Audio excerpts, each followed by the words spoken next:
Hello दोस्तों, आज हम समझेंगे कि श्री राम ने दलित शंबुक को क्यों मारा। हर युग में कोई ना कोई एक धर्म होता है। जैसे सत्ययुग में तपस्या का सबसे बड़ा महत्व है, त्रेता युग में यज्ञ का बड़ा महत्व है, द्वापर युग में उपासना का बड़ा महत्व है और वहीं हम कलयुग में आए तो मात्र नाम ही लेना या कीर्तन भजन करना ही महत्व होता है। श्री राम ने हजारों सालों तक राज्य किया, लेकिन उनके राज्य में एक भी विवादित कार्य नहीं हुआ, क्योंकि श्री राम जी खुद धर्म का रूप है। श्री राम एक दिन सभा में बैठे हुए थे तो एक बूढ़ा ब्राह्मण आए और अपने जवान बेटे की लाश सभा में रख दिया। कहा जाता है जब किसी राज्य में किसी जवान बेटे की मृत्यु हो जाती है तो या राज्य में कोई पाप होता है या राज्य के राजा से कोई पाप होता है। वो ब्राह्मण बोला, हे श्री राम, आपके पाप के कारण मेरे बेटे की मृत्यु हो गई। मेरे बेटे की मृत्यु की दोषी आप हैं।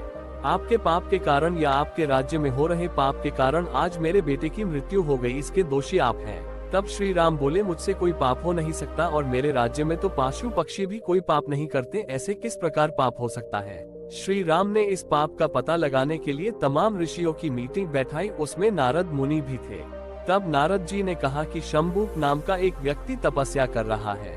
तब श्री राम अपने विमान से सिवाल पर्वत पर गए, जहाँ शंबुक भयानक और घोर तपस्या कर रहा था। उल्टा लटक कर तब श्री राम ने उसे देखा और पूछा कि तुम कौन हो और किस उद्देश्य से तपस्या कर रहे हो।